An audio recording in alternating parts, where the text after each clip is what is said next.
Mimi nakwenda kulala, mimi nalala chini, wewe unalala juu. Alafu mimi asubuhi nikiamka. Mjomba nini wewe? Wewe una shida gani? Nisikilize nikwambie mjomba. Tena utege masikio yako kama popo bawa. Mimi mume wangu nampenda. Na ndoa yangu naipenda sana. Tena sana. Nimekuleta humu ndani uje uitetee ndoa yangu na sio kuja kuibomoa ndoa yangu. Nimekuleta humu ndani uje mbadilishe before. Acheni na ujinga wake anaofanya humu ndani. Lakini wewe ndio unakuja unaanza kufanya ujinga ambao unataka kufanya sasa hivi. Mjomba una akili kweli wewe? Sasa nisikilize. Ujinga wako unaofanya huko mtaani sio unakuja kufanya hapa. Nitakufukuza. Tena kesho tu utaondoka. Haya mjomba, unataka uingie huku ndani. Before katokea. Kaja akuta wanatokea humu ndani. Unadhani atajua kama unakuja kulala tu? Mbona kwa mtu mzima ovyo wewe? Sio unaongea nalo neno. Basi mjomba nisamee mimi. Mjomba nenda kalale basi. Bada kalale. Basi usinisukume, basi nenda kalale mwanangu, nisamee mimi. Usipaze sauti sana ukawapa watu faida. Mimi nilikuwa nataka kukueleza tu jambo kama hilo. Lakini mwongea kitu cha maana, kumbe japo uzee nao. Nisamee mimi mwanangu, nenda kalale. Samahani sana, nisamee mjomba, nenda kalale. Mimi naenda kwenda kulala. Sasa huyu akinikuta huko chumbani kwake mimi atanizibua, sio atanifanya kitu gani wallahi. Na huyu leo angekubali nende nikalale leo, ningepita kama kipanga fya. Bahati yake alivyoshtuka akakataa. Yaani angekubali tu ilikuwa bahati yake. Ingeonekana mtu mzima ovyo.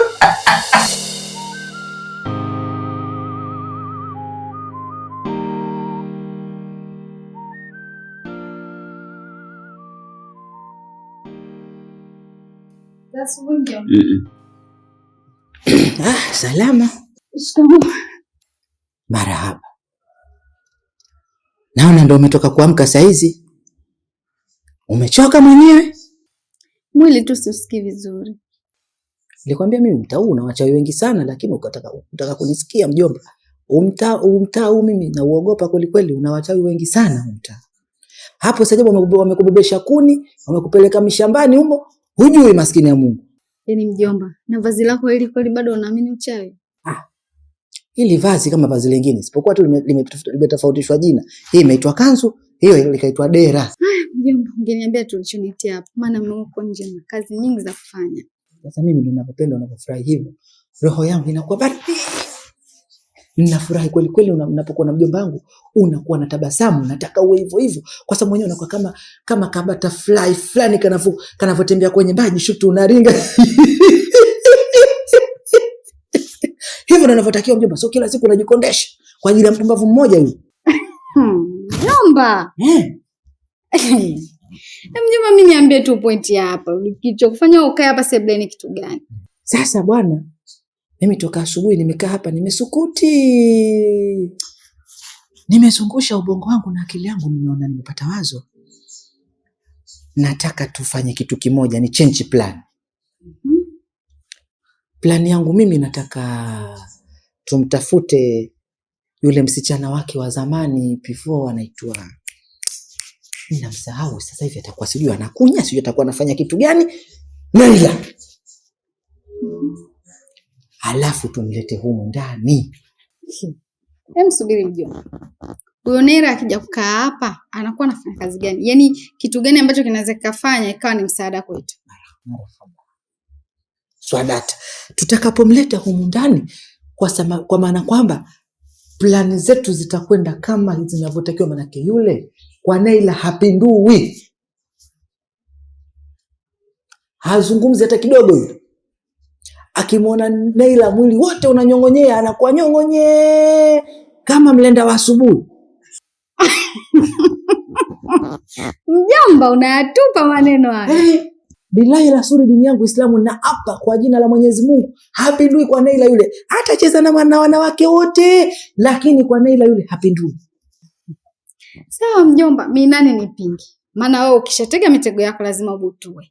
Ila tu kuwa makini. Maana before ukiingia kwenye anga zake unamjua, lakini una uhakika hiyo mbinu itasaidia? Kama hiyo njia ndio umeiona inaweza kumsaidia before akili yake ikawa sawa, yaani yeye akatulia na amani ikapatikana huko ndani, basi mimi nani nipinge? Mimi niko pamoja na wewe. Ila kama ni njia itasababika mimi napigwa makonzi kila siku, mwisho wa siku nije kuchinjwa na visu, Mjomba wangu mimi hapo utanisamehe. Abadani Aslai, mimi hawezi kukuchanganyikiwa. Yule atakapomwona Naila, moyo wake wote, miguu, bandama, kila kitu chote kinakuwa kinafilisika. Akili yake inamwaza yule. Kwanza yule Naila mwenyewe ukimwona utamtaka kwanza. Kwanza kitu tukipo kama butterfly, kwanza kifupi alafu kimejazia mtoto ana ushuzi, umekaa namna hii anahemea nyuma. Sio kama vile vijana vyake vikina boke. Kijana kimegondana kama skeleton. Hakieleweki, mifupa mitupu, hujui unashika wapi. Mtoto unamshika sehemu anashikika. Lazima apagawe. Sasa hawezi unaona ukapika hata uji au chai, maana utumbo unakuangua. Mjomba, utakuangua sana. Kwa sababu mundani hakuna unga mama, hakuna mboga, wala hakuna sukari. Sasa sijui huo uji mimi nitaukorogaje. Mjomba, Pifali vomua mguu wake mundani, basi kaondoka na kila kitu. Toba. Kwa mimi sioni hata cha kupika. Uko jikoni wenyewe naenda kufanya usafi tu. Hakuna chochote anachofanya huko nje. Kwa hiyo mjomba wangu, pambana na hali yako babangu. Haya, wacha tu vijana wa sasa hivi wanakuambia kuwa winga, wacha tu uwe winga. Wewe uwe winga, ukimaliza lala. Ukiamka unga hewa nje, rudi ndani lala. Alafu mtoto huyu sio jesalu, mtoto kwa Mungu. Sikia anapotikisa huko. Kwa shamtia bao. Kumbe mimi ni mjomba.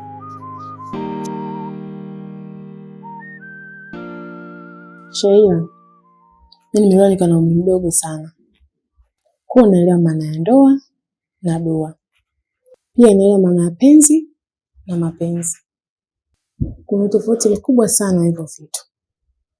Ila uko na ujuzi mkubwa sana wa kuvichambua, utaelewa kila kitu. Lakini kama hauna kile kujiongeza, unajikuta unaangukia kwenye dimbwi ambalo kutoka wewe mwenyewe unashindwa. Cha kukusii, endelea kuvumilia ndoa yako. Ukiona umeshindwa, achia ngazi. Kwa maana ya kwamba huenda kuna mtu anajaribu kupanda hiyo ngazi kufikia nafasi uliyokuwepo, anashindwa kutokana na wewe umeikalia. Sina na mimi mwezi wako. Ndipo na mambo yanazidi kunikaba. Sielewi, kaona niachie tu ngazi na mpaka sasa hivi na maisha yangu naishi na mtoto wangu. Najitegemea mwenyewe kama single mother. Salma, najitahidi sana nikuelewe, lakini nashindwa kwa sababu umeongea kwamba kama nimeshindwa uvumilivu niachie ngazi. Unamaanisha nini kusema kuna watu ambao wanatamani kufika nilipo lakini wanashindwa kwa sababu mimi nimekalia hapo? Una maana gani? Nisikilize mali wangu. Unaweza kwa kwanza kuliona jua, alafu kuna wengine ambao wamechelewa kuliona jua ila wanachomwa sana na jua. Unaelewa na maanisha nini Sheila? Nimekuelewa sana kipenzi. Lakini kuna vitu ambavyo umevizungumza mimi sijavielewa. Unamaanisha nini kusema ndoa na doa? Hivi hapo tofauti yake ni nini? Kuhusu maana hiyo, mtafute mtu mzima. Atakuelekeza kila kitu. Na pia usisahau kumuuliza kwamba hapo ulipo wewe upo kwenye ndoa au upo kwenye doa. Sawa, nimekuelewa pia. Lakini kuna neno lingine umelizungumza. Umesema kwamba kuna penzi na mapenzi. Pia hivyo tofauti yake ni nini? Wewe ni mtu mzima, ila usimuulize mtu mzima ile swali. Sawa, nimekuelewa Salma. Ila pia nashukuru kwa ushauri. Talifanyia kazi.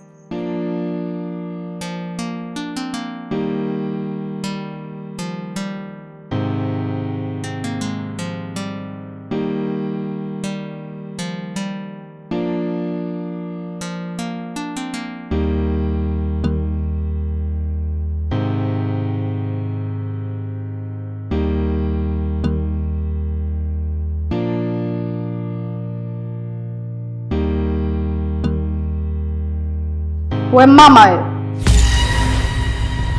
Kupanda hapo juu kunivunjia makochi nini?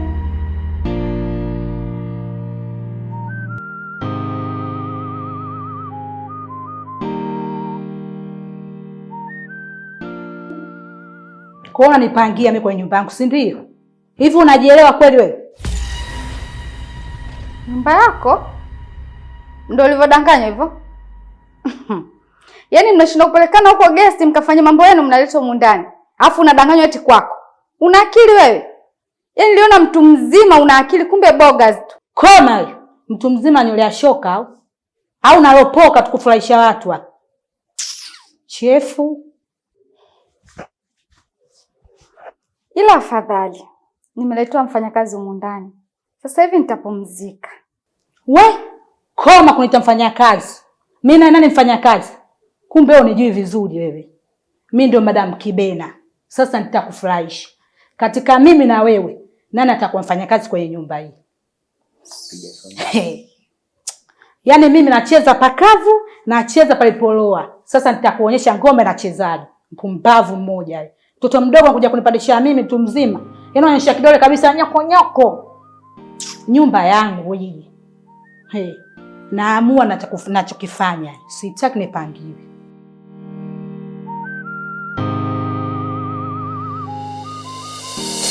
Kuwa naelewa maana ya ndoa na dua. Pia inaelewa maana ya penzi na mapenzi. Kuna tofauti mkubwa sana hapo. Ila ukiwa na ujuzi mkubwa sana wa kuvichambua, utaelewa kila kitu. Lakini kama hauna kile kujiongeza, unajikuta unaangukia kwenye jimbo ambalo kutoka wewe mwenyewe unashinda. Mjomba, samahani kama nitakuwa nimekupotezea wakati. Nilikuwa naomba nikuulize maswali kadhaa. Nitaomba unijibu kama utojali. Wewe zungumza, kwa sababu Waswahili wanakuambia mjomba ni mama japokuwa hana maziwa. Kwa hiyo mimi ni kama mzazi wako. Una uwezo wa kunieleza lolote ambalo unahisi linakusumbua katika moyo wako, maana ndio mtu mzima pekee ambaye nimebaki katika familia hii ama katika kaya hii. Hivyo basi nina uwezo wa kukushauri chochote ambacho kinakusumbua, ama kama kuna tatizo naweza kulimudu, basi niambie mjomba, wala usiwe na wasiwasi.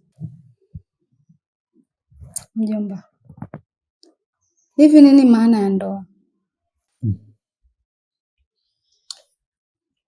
Ndoa ni neno dogo sana, lakini ndoa lina maana kubwa sana. Ndoa ni maridhiano ya watu wawili, baina ya mwanamke na mwanaume waliyekubali kuanzisha familia yenye upendo. Lakini ndoa ni darasa la mafunzo ambalo darasa hili ukufunza kukubali kuviacha vile ambavyo hukutarajia kuviacha na kuyafuata yale ambayo hukutarajia kuyafuata. Kwa mfano, wewe umeolewa na Jasara.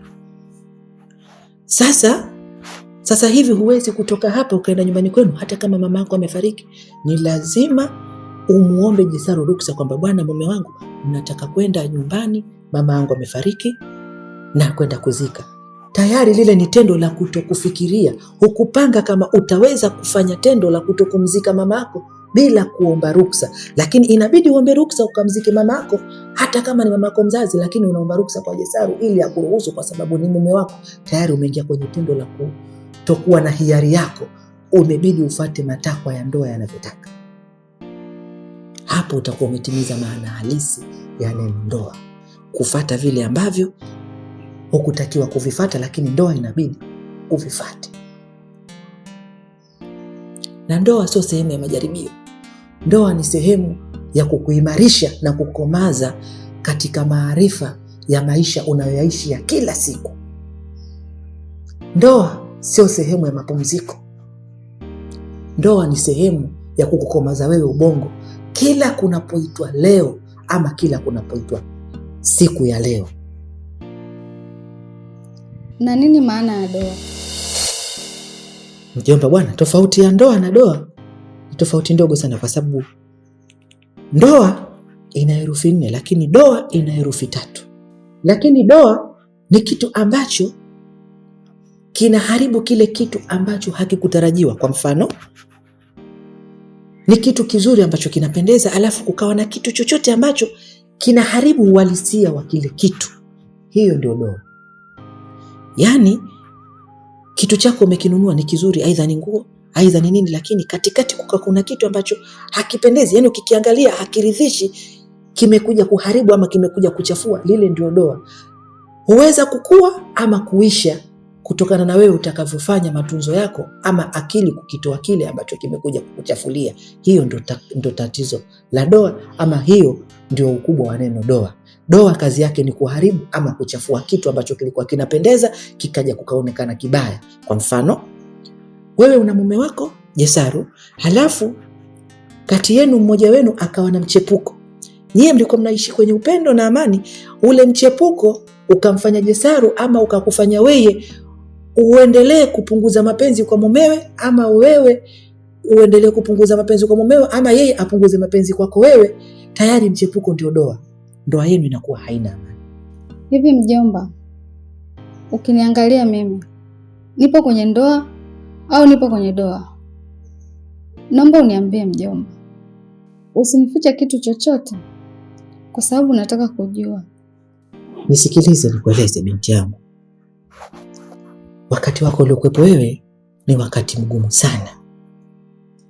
Inabidi ufanye mchezo wa mwenda wazimu.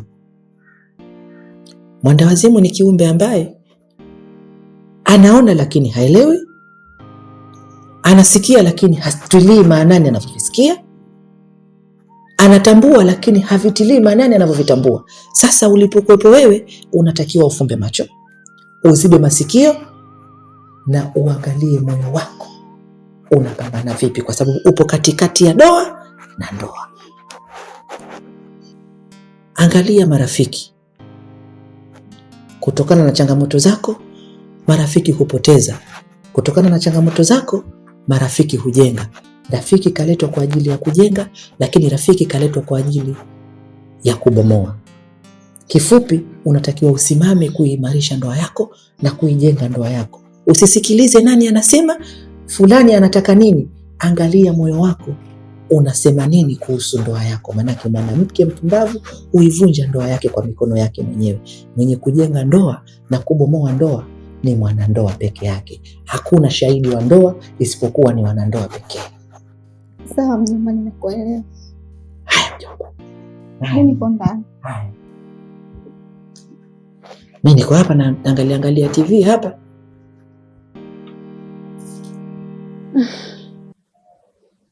Shoga yangu, vipi kuhusu mambo tuliongea? Na uliyafanyia kazi? Ushauri wako mimi nimeufanyia kazi, lakini kutokana na majibu ambayo nilopata yanazidi kunipa utata. Yaani hapa sielewi, sina hata mwelekeo na sijui hata nifanye nini. Sasa kwa wewe ni Sheila, yaani kuna mambo uelewi, achia ngazi kama nilivyokuambia. Acha kujitesa, unajitesa na kongoloka tu shoga yangu. Mbona ni piskali sana? Alafu isitoshe, wanaume ni wapo wengi sana. Wapo wenye magari, wenye pesa zao, wanajua kuvaa, tena wazuri kushinda hata wanayekupa stress. Salma, hivi unajua maneno unayonipa ndo yanazidi kunipa utata. Yaani unanifanya niwe na wakati mgumu wa kufikiria. Nachoka mimi. Sheila, aheri mjinga mshenzi kuliko mwelewa mpumbavu. Na siku zote akili nyingi huondoa maarifa.